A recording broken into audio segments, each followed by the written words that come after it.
Bueno, pues hoy vamos a dar un paso adelante en este estudio que estamos haciendo del libro de los espíritus y hoy nos toca un ítem también muy importante porque va a ser parte también del contexto en el que esta obra, que es el libro de los espíritus, se va a presentar el 18 de abril de 1857. Estamos en un momento de la historia muy clave, absolutamente clave, como vamos a tener la oportunidad de ver.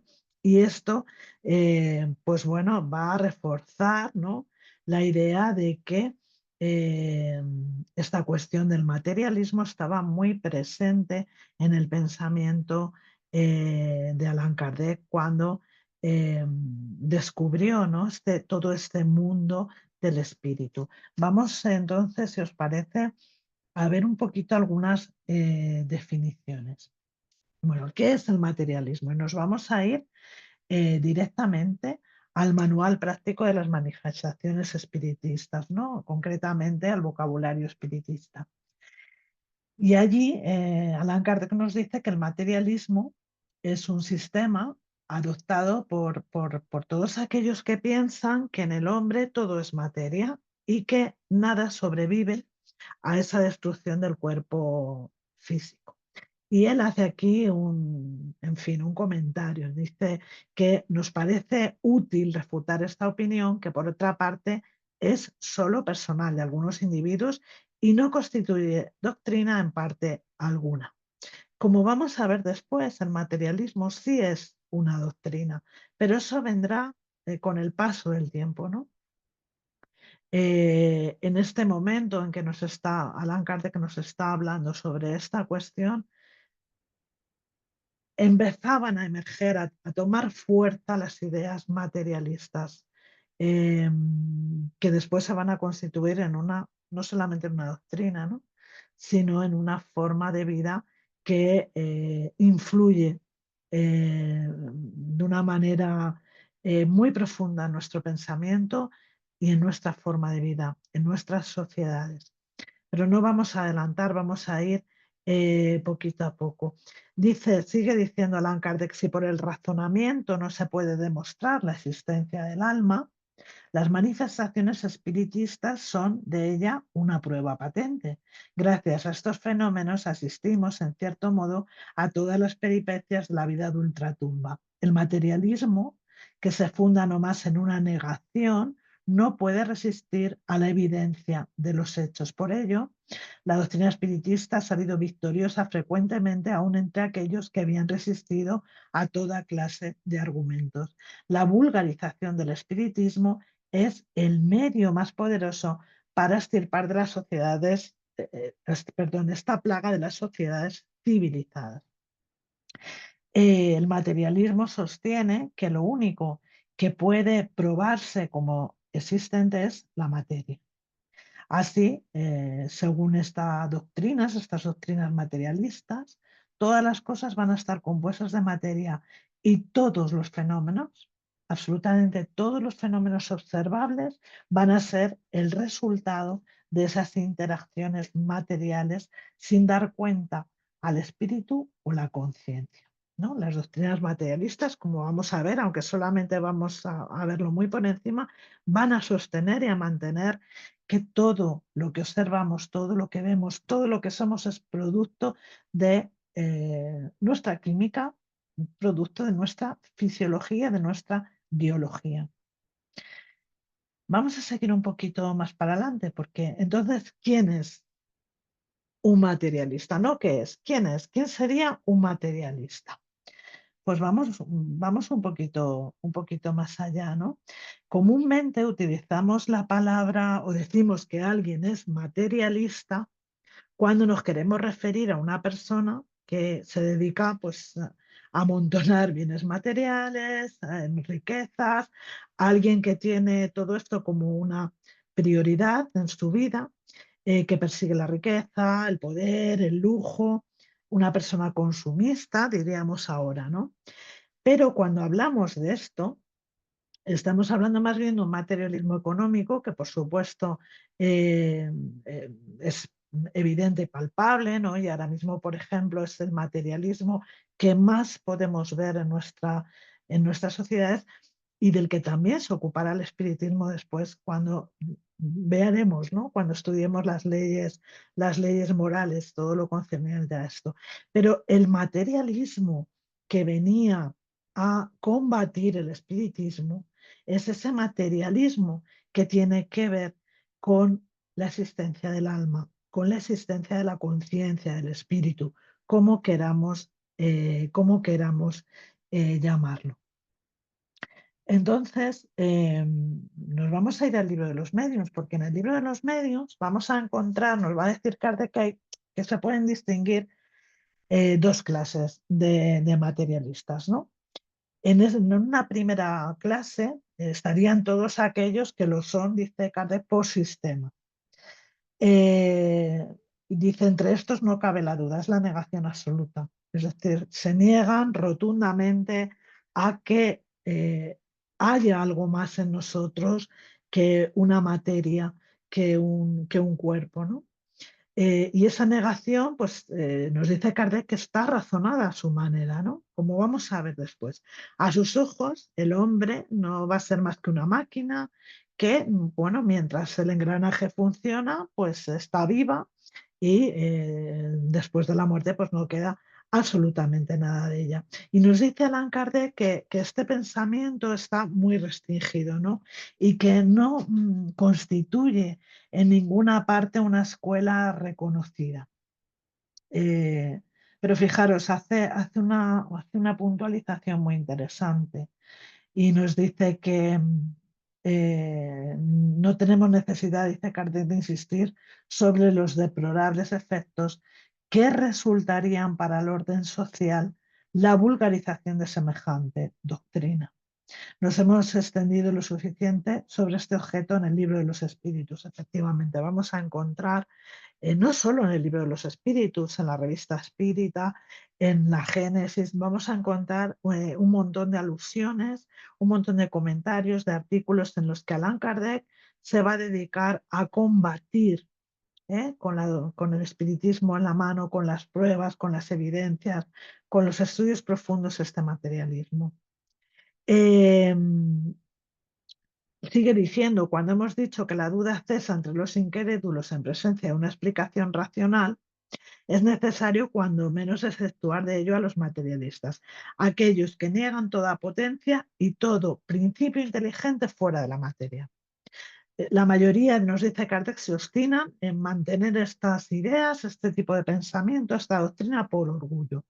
¿eh? Y creen que su amor propio está obligado a persistir. Persisten incluso aunque se les presenten las pruebas contrarias, ¿no? Por orgullo, porque no quieren quedar por debajo. Y bueno, Allan Kardec nos dice que con este tipo de materialistas, pues es poco o nada o casi nada lo que se puede hacer. Pero aún nos señala otro tipo, ¿no? Esta segunda clase de materialistas que él considera que es la más numerosa, ¿no?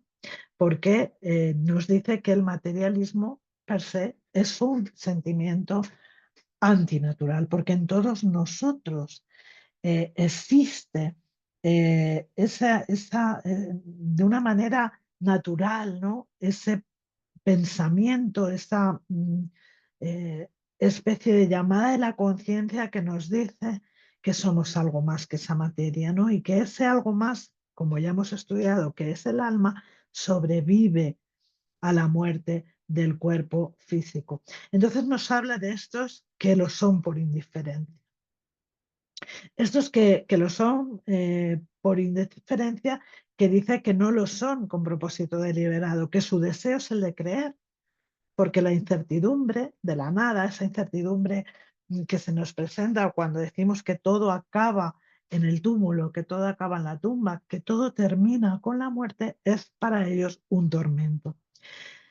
Hay en ellos, como en todos nosotros, una aspiración hacia el porvenir, pero aquí Kardec es muy claro, ese porvenir se les ha presentado de tal manera que lo único que genera es duda, es incredulidad. Entonces, eh, cuando se les presenta alguna cosa racional, alguna cosa que ellos puedan admitir, que ellos puedan interiorizar, que ellos puedan comprender, rápidamente, ¿no? La aceptan. Porque, y dice Kardec que estos están más cerca de nosotros de lo que ellos mismos pueden creer, lo que ocurre. Y esta es una cosa también que Kardec señala aquí. No vamos a hablar de revelación, de ángeles ni de paraíso porque no lo van a aceptar. Vienen precisamente este tipo de materialista, viene precisamente huyendo de esos conceptos que durante tantos siglos se han impuesto como respuesta a nuestros anhelos espirituales. Y aquí es muy interesante esta observación que nos hace Kardec, ¿no? En el momento en el que a este tipo de materialistas se les presentan pruebas, pruebas que puedan comprender, argumentos que puedan asimilar, que estén dentro de la órbita, ¿no? De la razón, del sentido común, del buen sentido, ellos lo aceptan porque tienen ese anhelo, como dice Kardec, de el porvenir. Pero antes de seguir, vamos, si os parece, a hacer una pequeñita introducción a esta cuestión del materialismo, ¿no? Bueno, las doctrinas materialistas existen desde que el mundo es mundo, básicamente, ¿no? Ya en 600 años antes de Cristo, en la India, empiezan a aparecer algunas teorías sobre el materialismo que vienen formuladas por aquello que conocemos más por los griegos, que es el atomismo, ¿no?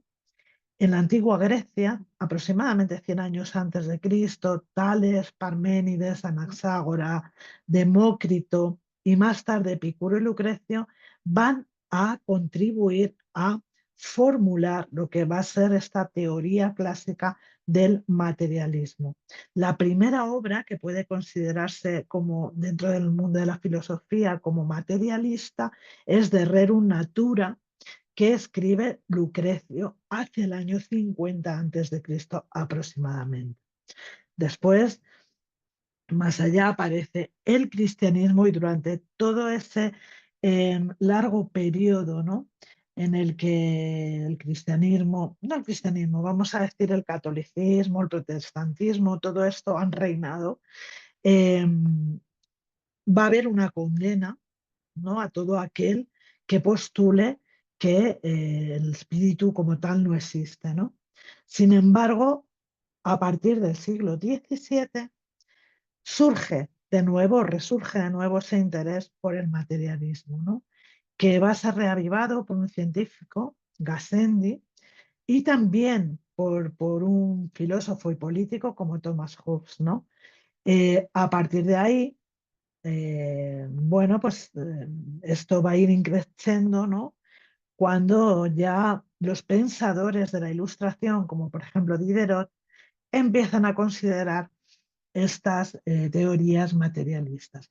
Y tiene su lógica, porque al final todas estas doctrinas, estas líneas de pensamiento filosófico vienen dadas pues de un uso y un abuso del espiritualismo por parte de la Iglesia, que viene presentando doctrinas absolutamente dogmáticas que van a chocar, sobre todo a partir del periodo de la Ilustración, con los nuevos descubrimientos científicos y las nuevas ideas. Este choque va a propiciar que esas doctrinas materialistas empiecen a extenderse, ¿no? Extenderse como se han extendido hasta el día de hoy.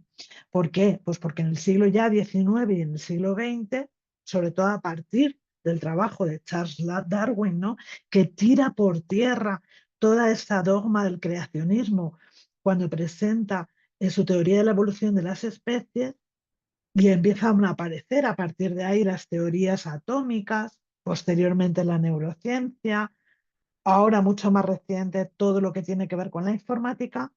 La mayoría de los filósofos, hasta hoy, van a considerarse o se van a identificar como materialistas de un tipo u otro, pero materialistas, ¿no? Va a aparecer entonces el materialismo científico, que es el que a nosotros nos interesa y que es conocido como, porque es al que Allan Kardec va a aludir fundamentalmente en estas dos preguntas, con larguísimo desarrollo de Kardec del libro de los espíritus. El materialismo científico es lo que se conoce por, bueno, en alemán no lo voy a pronunciar, pero es el materialismo vulgar, ¿no? Y va a aparecer fundamentalmente en Alemania. Eh, es llamado vulgar por sus detractores, ¿no? Y es una forma muy radical de materialismo, ¿no? Va a aparecer concretamente, fijaros qué coincidencia en el tiempo, ¿no? Va a aparecer aproximadamente, bueno, aproximadamente no, en la segunda mitad del siglo XIX. Como he dicho, va a estar muy asociado a ese desarrollo de las ciencias y al desarrollo, o al nacimiento, mejor dicho, de lo que se conoce como la biología moderna. Ese, ese materialismo científico va a defender una visión basada en la idea, en las ideas de la evolución, a raíz de los trabajos de Darwin y en los conocimientos que vienen de las ciencias naturales, porque en este siglo XIX va a empezar, bueno, ya últimos del siglo XVIII, durante todo el siglo XIX se van a empezar a encontrar diversos yacimientos de fósiles donde, pues lo que estamos diciendo, ¿no? Determinados dogmas de la Iglesia impuestos y que tanto dolor y tanta persecución han causado van a quedar absolutamente destruidos, ¿no? Delante de estas enseñanzas, de estas teorías, perdón, evolucionistas que, como digo, acaban con el creacionismo. Sin embargo, todo esto va a traer ese materialismo científico en el cual, bueno, pues los partidarios van a hablar, van a decirnos que el mundo está gobernado únicamente por fuerzas físicas, por entidades materiales, tal y como lo describen las ciencias naturales, ¿no? Este materialismo vulgar, que es llamado así por Engels, eh, para distinguirlo del materialismo dialéctico, eh, que el materialismo dialéctico va a abarcar temas sociales, temas económicos, como hemos visto, ¿no? Y es un fenómeno principalmente intelectual alemán que se va a extender rápidamente, muy rápidamente, por la antigua, perdón, por Francia, fundamentalmente. Y fijaros, aquí hay un representante de este materialismo, Karl Vogt, que va a publicar en 1847 las cartas fisiológicas y que dice que todas las propiedades que designamos con el nombre de actividad del alma son solo funciones de la sustancia cerebral. Y para explicarnos de una manera más cruda, el pensamiento es más o menos para el cerebro lo que la bilis es para el hígado y la orina para el riñón. Pensamiento es una producción de nuestro cerebro. Por lo tanto, según Karl Vogt, es absurdo admitir un alma independiente que utilice el cerebelo como instrumento con el que pueda trabajar a su antojo. Las implicaciones en este sentido son tremendas. Como digo, no solamente dentro del ámbito religioso, filosófico, espiritualista, sino en el plano, en lo que tiene que ver con la sociedad, lo que tiene que ver con el funcionamiento, con cómo nosotros nos relacionamos con nuestro pensamiento. Después, Buchner va a publicar en 1855 una obra que se llama Fuerza y Materia, también que va a contribuir muchísimo en esa expansión de este materialismo. Y Molescott, La circulación de la vida, que contiene los grandes temas del materialismo científico. Para Molescott, el universo va a estar compuesto únicamente de materia, se va a regir solo por la fuerza de las entidades materiales y no concibe que se apele a principios sobrenaturales para su explicación. Todas estas teorías, como digo, se van a extender rápidamente, ¿no? Y van a abogar como única fuente, como que son la única fuente de la verdad, porque van a abogar por la experimentación. Todo aquello que no se puede medir, que no se puede pesar, que no se puede palpar, que no se puede, no existe. No existe, solo lo material. Por lo tanto, rechazan la idea del alma, la idea, por supuesto, de Dios, pero también, también la noción del libre albedrío. Fijaros las implicaciones que esto tiene en otros términos, ¿no? La noción del libre albedrío, si la anulamos, anulamos también la responsabilidad que va asociada a ese uso o un buen uso o mal uso del libre albedrío. Las tesis materialistas, pues vamos a verlas muy rápidamente, muy por encima, ¿no? El materialismo científico nos dice, nos habla de la equivalencia o unión íntima de materia y fuerza. La fuerza se identifica con una propiedad esencial, universal de la materia, que tiene el poder de ponerse en movimiento, aboga por la conservación de la materia y de la fuerza, que es lo único que contempla, ¿no? En esa ley de conservación. La inmutabilidad de las leyes que gobiernan el universo y el movimiento universal que ellas resultan. La infinidad en magnitud y divisibilidad de la materia. Los átomos existen solo como ficciones convenientes para la mente. Imaginaros el materialismo científico cómo presenta estas tesis. Por supuesto son, claro, evolucionistas y transformistas, basándose siempre en la idea de una dinámica universal y luego en la generalización de la evolución de Darwin. Hoy ya sabemos que estas cuestiones están puestas bueno, cuanto menos en cuarentena, ¿no? Y, por supuesto, lo que estamos hablando, la reducción de la vida y el pensamiento a una fuerza o propiedad de la materia. Para Moleskine, en particular, el pensamiento es un movimiento de la materia. Pues con todo esto, que nos pone un poco en situación sobre lo que se estaba viviendo también, ¿no? Perdón, lo que se estaba viviendo también en la época de Kardec, cuál era un poco el ambiente en este sentido, las discusiones, ¿no? Los ateneos, las discusiones intelectuales, pues, pues vamos a hablar un poco, ¿no? De lo que dice el libro de los espíritus, pero antes de nada, a mí me gustaría,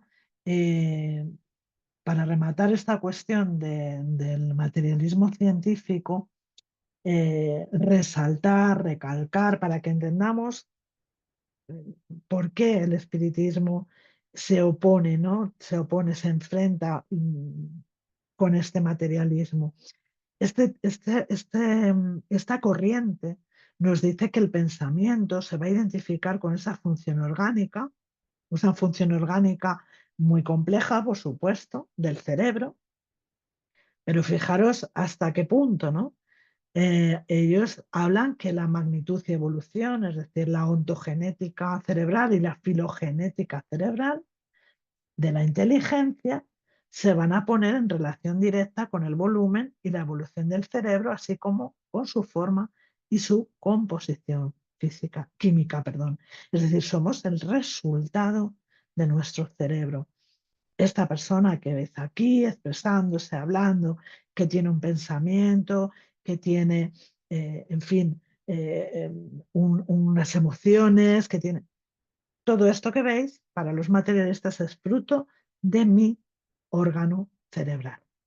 Entonces, la libertad y la finalidad, como hemos hablando, ¿no? Estábamos hablando del libre albedrío, se van a interpretar desde esta perspectiva fisiológica, totalmente fisiológica, como ilusiones metafísicas provenientes de una inversión, según los materialistas, del orden del verdadero orden, la secuencia causal entre la materia y el pensamiento, siendo el pensamiento el efecto y no la causa de la actividad del universo material. Bueno, en el plano de la metodología, ellos consideran estas tesis, estas cuestiones, como la única base teórica legítima de la ciencia, y para desarrollar esta ciencia, la ciencia, necesitan aceptar estas tesis. ¿Mm? Fijaros el calado que tienen todas estas concepciones que del siglo XIX para acá han venido expandiéndose en todos los ámbitos, en todos, absolutamente todos los ámbitos de nuestra vida, incluso en la de aquellos que se dicen religiosos o espiritualistas. Esto es una cuestión muy, muy interesante que no podemos olvidar. Bueno, pues voy al libro de los espíritus rápidamente. El, Son dos preguntas, como digo. La 147, Allan Kardec pregunta, ¿por qué los anatómicos, los fisiólogos y en general los que profundizan las ciencias naturales se inclinan frecuentemente al materialismo? Y mirar la respuesta de los espíritus. El fisiólogo lo refiere todo a lo que ve. Es lo que hemos dicho. Es decir, para ellos, todo aquello que no pueda ser eh, comprobado, pesado, medido en un ámbito de un laboratorio, no existe, no se da, no es verdad, no se puede. Y los espíritus dicen que es orgullo, orgullo, ¿no? Nuestro, de los hombres, de los seres humanos que creen saberlo todo, orgullo de la ciencia, orgullo de los científicos, que no admiten algo que sea superior a su entendimiento. Su misma ciencia los hace presuntuosos y creen que nada puede ocultarles la naturaleza, ¿no? De ahí que les veamos muchas veces cómo juegan, ¿no? Cómo juegan a ser dioses. Porque en el fondo, esta ciencia materialista, gracias a Dios, eh, la ciencia se va abriendo, ¿no? A otras formas de pensamiento. Pero esta ciencia materialista no tiene ¿cómo decir? Un límite, un respeto, un temor, ¿no? Por la vida. Eh, y se lanzan a divulgar teorías y a hacer apreciaciones siempre fuera de todo lo que tiene que ver con el campo del espíritu.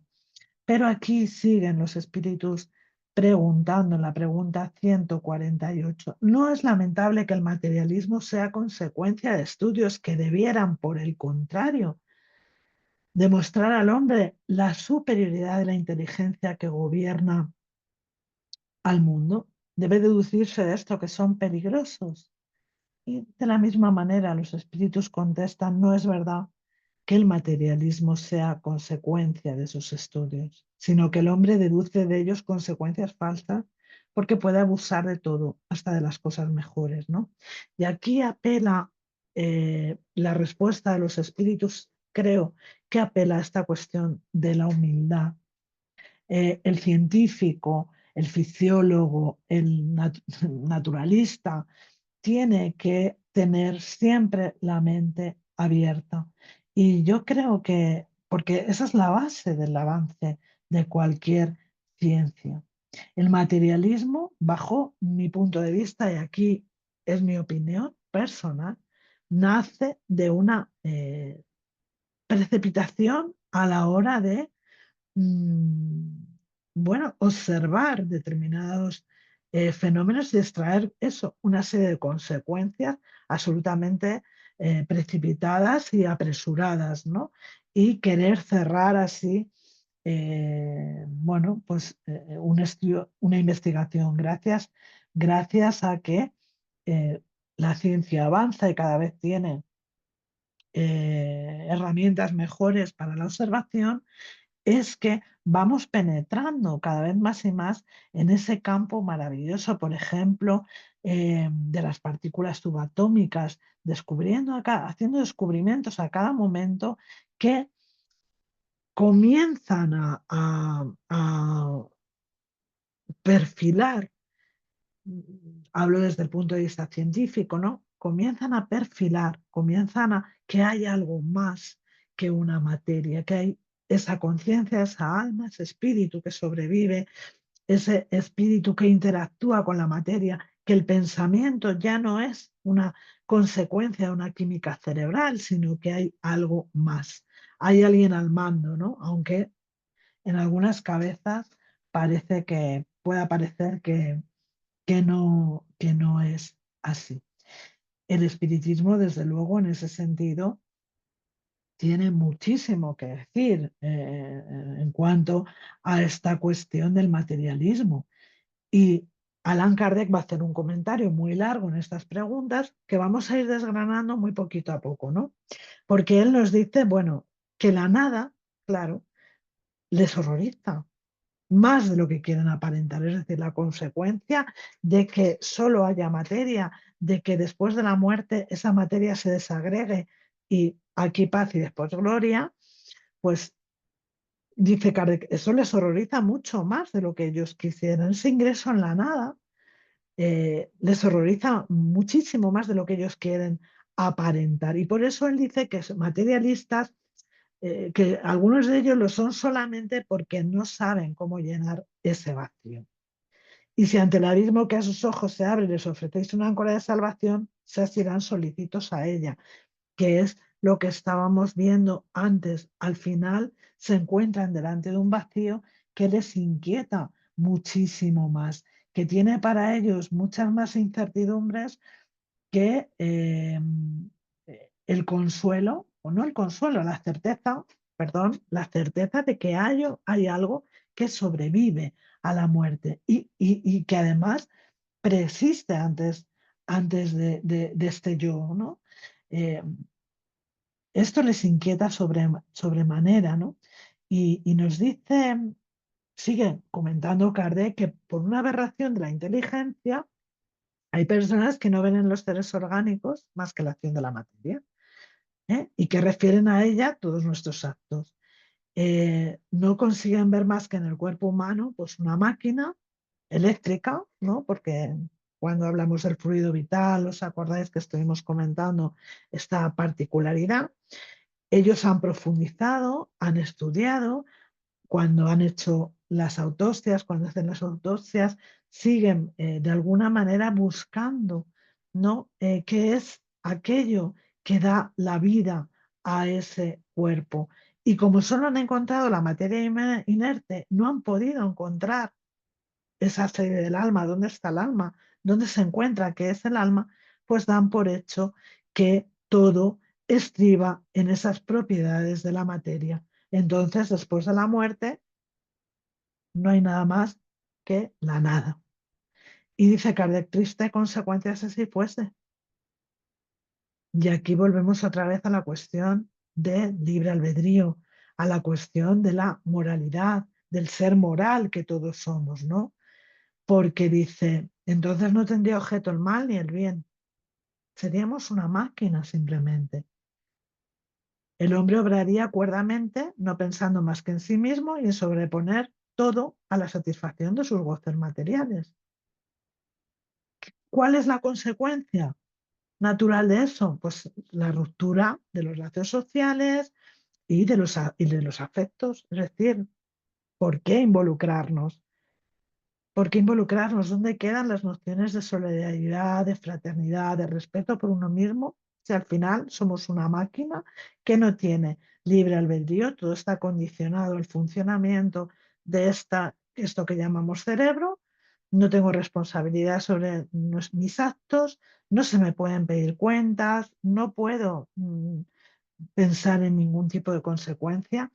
Repito, esto tiene connotaciones de mucho peso en nuestra vida social. Dice Kardec, afortunadamente estas ideas no son generales, sino que están muy circunscritas, que solo constituyen opiniones individuales porque en ninguna parte han sido erigidas como doctrina. Una sociedad fundada en tales bases llevaría en sí misma el germen de su disolución y sus miembros se despedazarían como fieras. Bueno, lo cierto es que vivimos en un mundo donde estas doctrinas, repito, han calado y siguen teniendo mucho calado, ¿eh? Entonces, no perdamos de vista esto, ¿no? Sigue comentando, el hombre tiene instintivamente la creencia de que todo no concluye para él con la vida. Tiene horror a la nada, pero se resiste a esa idea del porvenir. Pues cuando llega el momento supremo, efectivamente, cuando estamos delante de la muerte, cuando estamos delante de la enfermedad, es cuando surgen en muchos que se dicen materialistas esa pregunta, ¿habrá algo después? Delante del dolor, delante de la pérdida, delante de ese desconsuelo, es cuando va a surgir esta pregunta, ¿habrá algo más después? Porque desde el punto de vista materialista, la respuesta nos causa absoluto desconsuelo y una angustia infinita. Dice Kardec, fijaros las preguntas que él se hace en esta reflexión. ¿Quién podrá en efecto mirar con indiferencia la separación absoluta y eterna de todo lo que se ha amado? ¿Quién? ¿Quién podrá, sin horrorizarse, ver cómo se abre a su vista el inmenso abismo de la nada, donde irían a sepultarse para siempre todas nuestras facultades, todas nuestras esperanzas? Es el dejar de ser absoluto. Pero no solo eso, el dejar de ser mío cuando yo me vaya, pero el dejar de ser de mis padres, de mis abuelos, de mis hermanos, de mis amigos. Es terrible. Es una propuesta absolutamente terrible. Y dice Kardec, y decirse que después de mí nada, nada más que el vacío, todo acaba para siempre. Dentro de algunos días mi recuerdo se borrará de memoria de todos los que me sobreviven. Pronto no quedará vestigio de mi tránsito por el mundo. Basta el bien que he hecho, hasta el bien que he hecho, perdón, será dado al olvido por los ingratos que he creado y nada hallaré en recompensa, nada más que la perspectiva de mi cuerpo roído por los gusanos. Interesantísima la reflexión. Continúa, no es horroroso, no es glacial semejante cuadro. Es terrible, ¿no? Si nos paramos a pensar con detenimiento, el cuadro que nos presentan estas teorías materialistas es absolutamente terrible. La religión dice, nos enseña que no pueden suceder así, y la razón viene en su apoyo. Pero esa existencia futura, vaga e indefinida, nada tiene que satisfaga nuestro positivismo, lo cual engendra dudas en mucho. Es decir, este panorama que se nos ha presentado de lo que es la vida al otro lado, lo que nos espera, esas penas, esos castigos, esos cielos, esos infiernos, generan muchas más dudas que certezas, ¿no? Tenemos un alma, pero ¿qué es nuestra alma? ¿Cómo es? ¿Tiene una apariencia? ¿Es un ser limitado? ¿Es un ser indefinido? Unos dicen que es un soplo de Dios, otros con una chispa, dice Kardec, ¿no? Como hemos estudiado en estos días. Es una parte del gran todo, el principio de la vida y de la inteligencia, pero dice, él se pregunta, ¿qué nos enseña todo esto? ¿De qué vale tener un alma si al morir nosotros se pierde en la inmensidad como las gotas de agua en el océano? Es decir, aquí apela también a esas doctrinas panteístas que nos dicen que nos fundimos en el gran todo, nos fundimos en el universo, dejamos de ser algo que para nosotros es absolutamente inconcebible. Claro, de ahí surge esta pregunta que él se hace. ¿La pérdida de la individualidad no es lo mismo para nosotros que la nada? Si yo pierdo lo que soy para fundirme en ese gran todo, en ese universo, en fin, mm, todas mis luchas, mis anhelos, mis conquistas, ¿qué pasa con todo eso? Con mi sufrimiento, con el dolor, con mi perseverancia, con las luchas. ¿Qué pasa con todo eso? ¿Se pierde todo porque ingreso y me fundo en un todo? Entonces eso para nosotros es lo mismo que la nada. Y continúa, dice, se dice también que el alma es inmaterial, pero lo inmaterial no puede tener proporciones definidas. Entonces, para nosotros también es nada. La religión nos enseña que seremos felices o desgraciados según el mal o el bien que hayamos hecho. Pero, ¿qué nos espera? Esa beatitud, esa contemplación eterna, estamos allí en el cielo tocando el arpa, en una nube, cantando alabanzas al Creador. ¿Qué nos espera? ¿Y qué decir del infierno? ¿No? Es el planteamiento que hace Kardec, los planteamientos que en realidad vuelcan sobre nosotros la doctrina espírita, ¿no? Dando respuesta a todo esto. Eh, ¿Dónde está? ¿Para qué esos suplicios, esos sufrimientos eternos, ¿no? De los que nos habla la Iglesia? ¿Qué se hace? ¿Qué se ve en ese mundo, ¿no? Una vez que dejamos la vida física e ingresamos en ese mundo, ¿qué hay? ¿Qué nos espera? Y dice, ¿no? Algo que se dice muy mucho, ¿no? Que es que nadie ha vuelto para traernos noticias de ese mundo, ¿no? Y claro, él dice es falso. Precisamente la misión que tiene el espiritismo es la de traernos, ilustrarnos y traer ese conocimiento de lo que nos espera del porvenir, de la vida en el mundo espiritual, noticias de nuestros seres queridos. Pero dice más, no por medio del raciocinio, como una deducción, sino por medio de hechos comprobables, palpables, hechos que vivimos todos, absolutamente todos, todos los días de nuestra vida. Y entonces esa comunicación, gracias a esta comunicación de los espíritus, estas comunicaciones, ese porvenir ya no es una presunción, una probabilidad, sino que son los propios espíritus, esas almas, los que vienen a contarnos cómo están, dónde viven, qué hacen. Nos hablan, ¿no? De, mm, eh, de lo que nos está reservado según nuestros méritos, según nuestras faltas. Y dice Kardec que pues, hay algo de irreligioso en esto, todo lo contrario, ¿no? Porque otorga fe a esos incrédulos, a esos materialistas e incrédulos de los que él hablaba y a los indiferentes, ¿no? Les da fervor y confianza. Entonces el espiritismo es ese auxiliar poderoso de la religión, porque viene a explicar, a dar consuelo, a mostrar que efectivamente hay una vida después de la muerte, porque los hechos existen y si existen es porque Dios lo permite y los permite para alentar nuestras esperanzas y conducirnos, ¿no? Con esa ética que trae la doctrina espírita, esa moral, conducirnos a ese camino del bien por medio de la perspectiva del porvenir.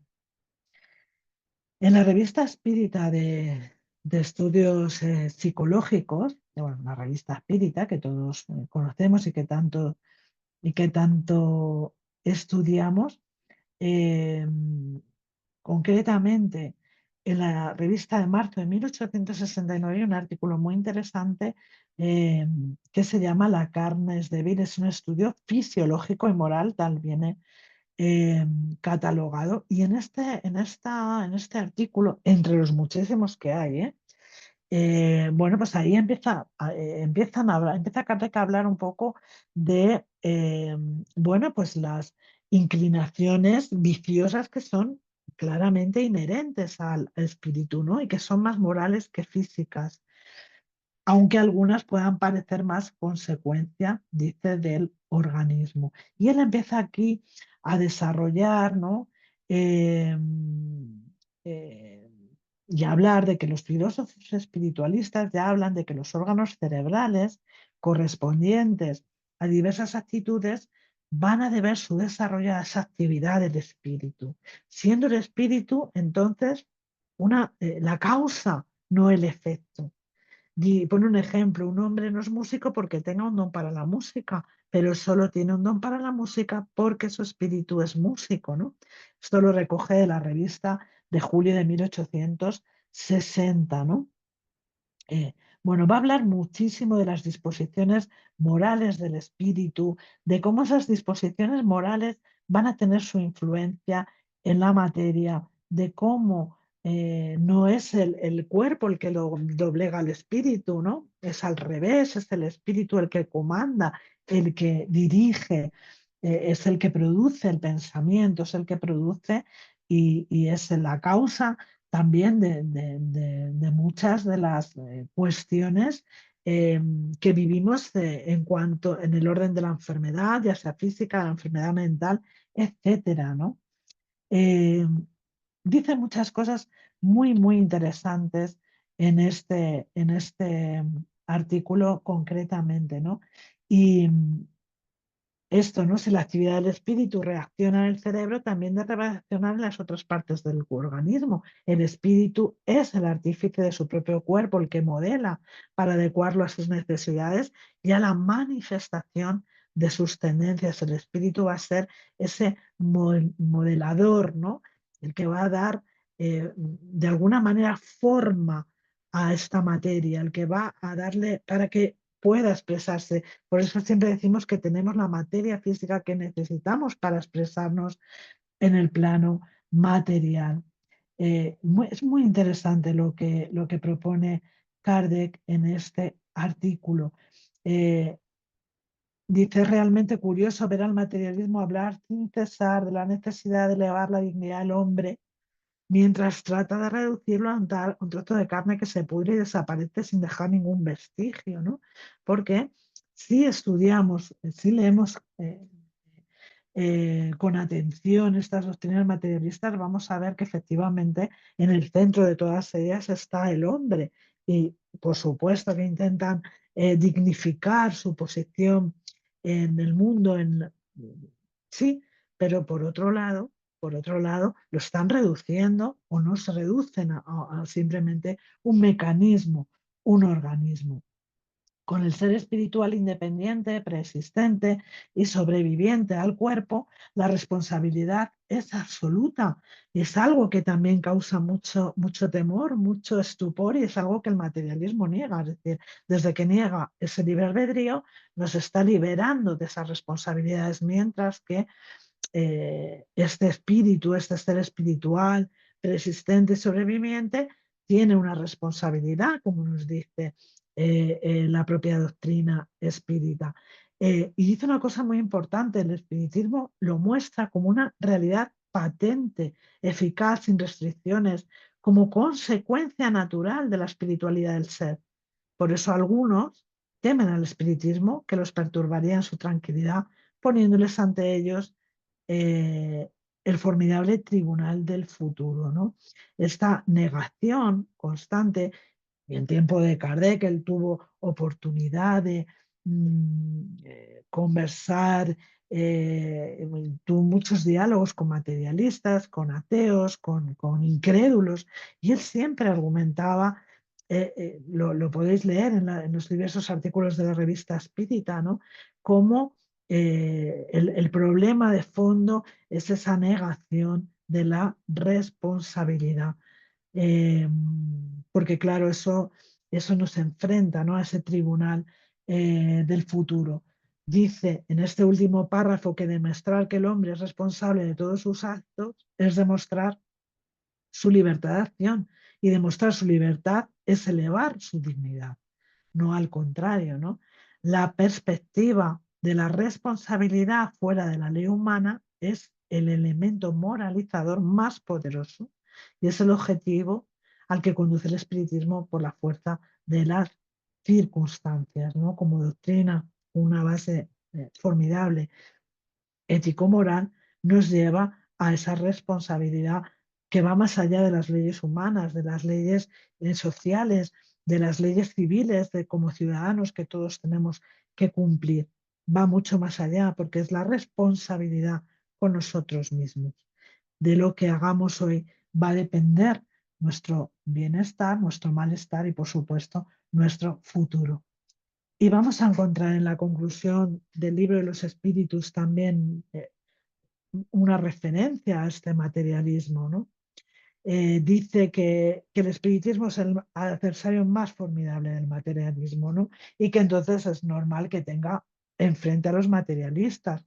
Pero como es una doctrina que apenas se atreven a confesar sus partidarios, y dice, hace un paréntesis a Allan Kardec que dice prueba de que no son muy fuertes y de que están dominados por la conciencia, pues el materialista se va a cubrir con la capa de la razón, se va a escudar detrás de la ciencia, ¿no? Incluso los escépticos van a hablar en nombre de la religión, dice Kardec, que no comprenden, como no comprenden ni conocen el espiritismo. Y dice que su punto de vista es especialmente lo maravilloso y lo sobrenatural que no admiten. Y estando el espiritismo fundado en lo maravilloso, según ellos, no puede ser más que una suposición ridícula. Fijaros la argumentación, ¿no? No reflexionan que rechazando sin limitación lo maravilloso y lo sobrenatural, rechazan la religión, ¿no? Indudablemente hay cuestiones acerca de las derogaciones de las leyes naturales, los milagros y todo esto, que el propio espiritismo ya revisa también en un libro tan importante como es la Génesis. Pero dice Kardec, no debemos mirar las cosas desde este punto de vista. No le toca examinar al espiritismo si hay o no milagros. Es decir, si Dios ha podido en ciertos casos derogar las leyes eternas que rigen el universo. Eso no, efectivamente no corresponde al espiritismo. En todo caso, eh, examinar estas cuestiones, ¿no? ¿Por qué? Pues porque el espiritismo nos concede esa libertad de creencia. El, el espiritismo dice y aprueba que los hechos en que se apoya no tienen de sobrenaturales más que la apariencia, nada más que la apariencia, pero no son más sobrenaturales que todos los fenómenos cuya solución da hoy la ciencia y que en otra época parecían maravillosos. Todos los fenómenos espiritistas entonces son consecuencias de leyes generales que revelan esas potencias en la naturaleza, que muchas no son desconocidas o no comprendidas del todo, no comprendidas hasta hoy, pero que observando el fenómeno, si está ahí es porque existe, es decir, si está ahí es porque forma parte de la naturaleza. El espiritismo se apoya, dice Kardec, menos que la misma religión en lo maravilloso y lo sobrenatural. No se apoya en ese tipo de fenómenos, se apoya en la comprobación, en la observación de esos fenómenos. Y dice, los que por este lado atacan al espiritismo es porque no lo conocen. Y aunque fuesen los hombres más sabios, les diríamos, si vuestra ciencia, que tantas cosas os ha enseñado, no os ha demostrado que es infinito el dominio de la naturaleza, no sois más que sabios a medias, ¿no? En el Génesis, en la Génesis orgánica, cuando habla del hombre corporal, también hace alusión a estas cuestiones, ¿no? En el que dice que el materialismo puede ver que el espiritismo, lejos de temer a esos descubrimientos de la ciencia, lejos de tener ese positivismo, va al encuentro de ellos, ¿no? Como estamos hablando, los provoca por medio de las evocaciones, por medio de, efectivamente, de eh, provocar, estimular para esa producción de fenómenos, porque tiene la certeza de que el principio espiritual que tiene existencia propia no se perjudica. Y el espiritismo, fijaros qué importante, dice, marcha a la par del materialismo en el campo de la materia, porque admite todo lo que el materialismo admite, pero avanza más allá del punto donde este se detiene, es decir, donde el materialismo, precisamente por su condición materialista, no puede avanzar, ¿no?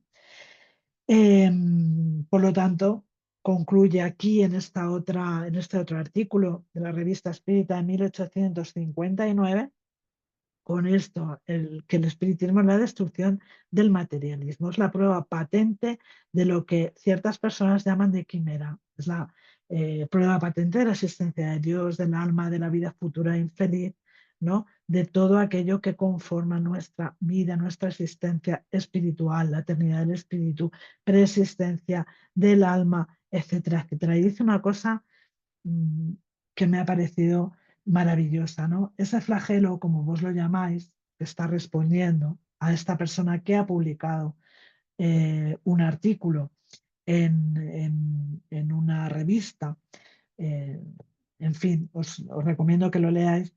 Tiene otras consecuencias prácticas, dice, si supieses como yo cuántas veces se le ha hecho volver la calma a los corazones ulcerados por los disgustos, qué dulce consuelo la ha derramado sobre las miserias de la vida, cuántos odios ha calmado, cuántos suicidios ha impedido, no os burlaríais tanto.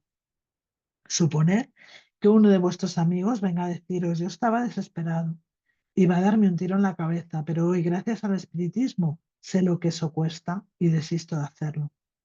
Si otro individuo os dice, yo tenía celos de vuestro mérito, de vuestra superioridad, vuestro éxito no me dejaba dormir, quería vengarme, derrotaros, arruinaros, incluso mataros. Os confieso que corristeis grandes peligros, pero hoy que soy espírita, comprendo todo lo que sus sentimientos tienen de innoble y juro de los mismos. Y en lugar de haceros mal, vengo a prestaros mis servicios. Probablemente diréis, sí, hay algo de bueno en esa locura que llamamos espiritismo. Y aquí os quiero presentar una obra publicada aquí en España en 1884 por Manuel González Soriano, Materialismo y Espiritismo, que está hecho a modo de diálogo con un materialista. Un libro interesantísimo, en el que además Manuel González Soriano, al final del libro, pues presenta también algunas meditaciones, algunas reflexiones también muy interesantes. Y os traslado a esta carta que escriben a Allan Kardec, que viene publicada en la revista Espírita también, concretamente de marzo de 1869. Fechada en Ciudad Real en febrero de ese año. Fijaros, febrero de 1869, Kardec desencarna el 31 de marzo de ese mismo año. Y le escriben, querido señor, os saludan fraternalmente los espíritas que formaban el círculo de la ciudad de Andújar, hoy diseminados por la voluntad de Dios para la propagación de la verdadera doctrina. Ínfimos en talento, grandes en fe, nos proponemos apoyar tanto por la prensa como por la palabra, tanto en público como en particular, la doctrina espírita, porque es la misma que predicó Jesús cuando vino a la tierra por la redención de la humanidad.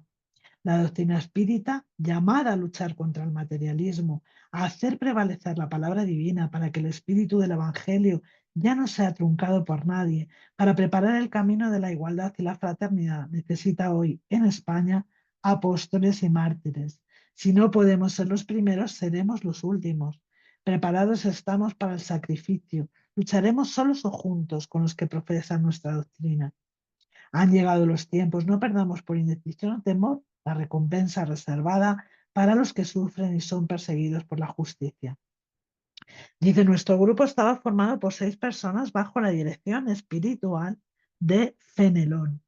Nuestro medium era Francisco Pérez Blanca y los demás, Pablo Medina, Luis González, Francisco Martí, José González y Manuel González.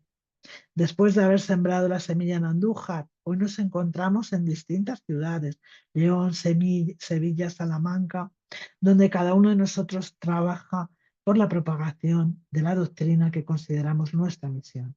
Siguiendo los consejos de Fenelón, vamos a publicar un periódico espírita, deseando ilustrarlo con extractos de los trabajos que ha publicado.